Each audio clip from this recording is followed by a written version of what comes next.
எதிர்பார்ப்போடு பார்க்கப்பட்ட இந்த ஐயப்ப பக்தர்களின் யாத்திரையை அந்த யாத்திரை ஏற்றுக்கொள்ளப்பட வேண்டும் என்று மிக நீண்ட காலமாக நடவடிக்கைகள் மேற்கொள்ளப்பட்டிருந்தன. எனவே கடந்த அரசாங்கங்களிலே இதற்கான முயற்சிகள் பல்வேறுபட்டவர்கள் முயற்சி செய்தாலும் கூட அது கைகூடவில்லை. எனவே நாங்கள் அவ்வாறு அந்த முயற்சிகளை செய்தவர்களுக்கும் நாங்கள் இந்நேரத்திலே நன்றியை கூறிக்கொள்கின்றோம். அத்தோடு தேசிய மக்கள் சக்தி அரசாங்கம் நாங்கள் ஆட்சியை பொறுப்பேற்ற பின்பு நான் கொழும்பில் உள்ள பல்வேறுபட்ட பிரதேசங்களுக்கு நாங்கள் சென்றிருந்தோம். அந்நேரத்திலே ஐயப்ப பக்தர்கள் அவர்களுடைய விசேட பூஜைக்கு என்னையும் அழைத்திருந்தார்கள். அந்த பூஜையிலே நான் கலந்து கொண்ட போது அங்குள்ள குரு சுவாமிகள் கோரிக்கை விடுத்திருந்தார்கள். இந்த ஐயப்ப யாத்திரையை புனித யாத்திரையாக மாற்றி அமைக்கும்படி எங்களிடம் கோரிக்கை விடுத்தார்கள். எனவே அதன் பின்பு நாங்கள் பௌத்த விவகாரம் மற்றும் கலாச்சார அலுவலர்கள் அமைச்சர் சுனில் செனவி அவர்களிடம் சென்று நாங்கள் அமைச்சரை சந்தித்து இதற்கான கோரிக்கையை முன்வைத்திருந்தோம். எனவே அன்றைய தினம் அமைச்சர் அவர்கள் எமக்கு ஒரு உறுதிமொழியை வழங்கியிருந்தார்.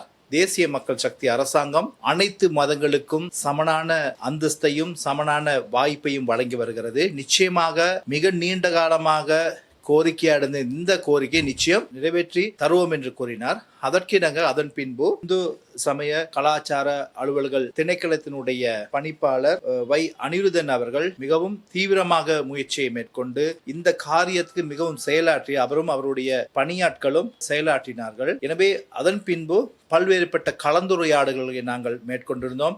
எங்களுடைய அமைச்சுக்கு இந்த குரு சுவாமிமார்கள் அதே போல பக்தர்கள் தொடர்ச்சியாக வருகை தந்து இது தொடர்பாக ஆலோசனைகளை நாங்கள் பெற்றுக்கொண்டு இந்த யாத்திரை தொடர்பாக நாங்கள் ஒரு தீர்மானத்தை எடுத்தோம். அதற்கிணங்க 2025 8ஆம் மாதம் 11ஆம் திகதி அமைச்சரவையினுடைய அனுமதியினை இந்த ஐயப்ப யாத்திரை தொடர்பாக அனுமதி கிடைத்திருக்கிறது. உண்மையிலே மற்றற்ற மகிழ்ச்சி அடைகிறோம். இதனூடாக இந்த ஐயப்ப பக்தர்கள் கிட்டத்தட்ட இலங்கையிலிருந்து வருடத்திற்கு 15,000க்கு மேற்பட்ட பக்தர்கள் இந்தியாவுக்கு அதாவது கேரளா மாநிலத்துக்கு செல்கின்றார்கள். அவர்கள் இந்த யாத்திரை செல்கின்ற பல்வேறுபட்ட இன்னல்களுக்கும் முகம் கொடுத்திருக்கிறார்கள். எனவே இதை குறைப்பதற்காகவும் இந்த யாத்திரை புனித யாத்திரையாக நாங்கள் அங்கீகரிக்க தீர்மானித்திருக்கிறோம். எனவே எதிர்காலத்திலே இந்த ஐயப்ப பக்தர்கள் சிறப்பான முறையில் இவர்கள் அந்த புனித யாத்திரையை மேற்கொள்வதற்கு வசதி வாய்ப்புகளை இலங்கை அரசாங்கம் செய்து கொடுப்பதோடு அவர்களுடைய கடவுச்சீட்டு தொடர்பான பிரச்சனைகள் அதே போல அவருடைய விசா பெறுவது தொடர்பான பிரச்சனைகளுக்கு நாங்கள் துரிதமான நடவடிக்கைகளை எதிர்காலத்திலே மேற்கொண்டிருக்கின்றோம். அது மட்டுமல்லாது இந்தியாவில்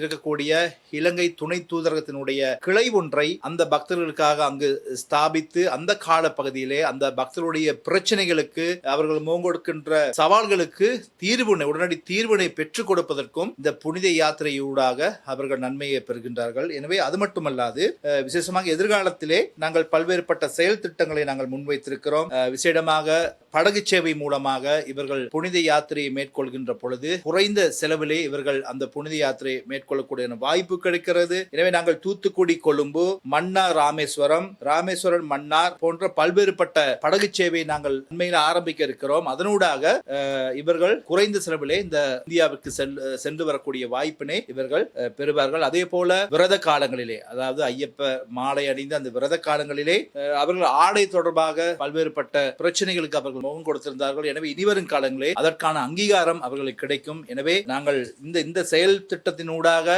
இந்த ஐயப்ப பக்தர்களுக்கு இலங்கை அரசாங்கம் வழங்கிய கௌரவமானது உலகளாவிய ரீதியாக அவர்களுக்கு வழங்கப்பட்ட கௌரவமாகவே நாங்கள் இதை கருதுகிறோம். அது மட்டுமல்லாது இலங்கை அரசாங்கம் அண்மை காலமாக எல்லா மதங்களுக்கும் சமனான அந்தஸ்தை வழங்குகின்றது என்பதை எடுத்துக்காட்டுக்கு ஒரு முன்னுதாரணமாக இந்த செயல்பாடு விளங்குகின்றது. எனவே நாங்கள் ஐயப்ப பக்தரிடம் கேட்டுக்கொள்வது பல அமைப்புகள் பல குருமார்கள் இருந்தாலும் நாங்கள் அனைவரும் ஒற்றுமையாக ஒன்றிணைந்து செயல்படுகின்ற பொழுது இன்னும் பல்வேறுபட்ட நன்மைகளை வெற்றிகளை நாங்கள் பெற்றுக்கொள்ள வேண்டும். எனவே நாங்கள் இன்னும் ஒற்றுமையாக ஒன்றிணைந்து ஓரணியில் பயணிப்பதன் மூலமாக இன்னும் பல்வேறுபட்ட சாதனைகளை நாங்கள் நிகழ்த்தலாம் என்று இந்த நேரத்தில் நாங்கள் கூறிக்கொள்ள விரும்புகிறோம்.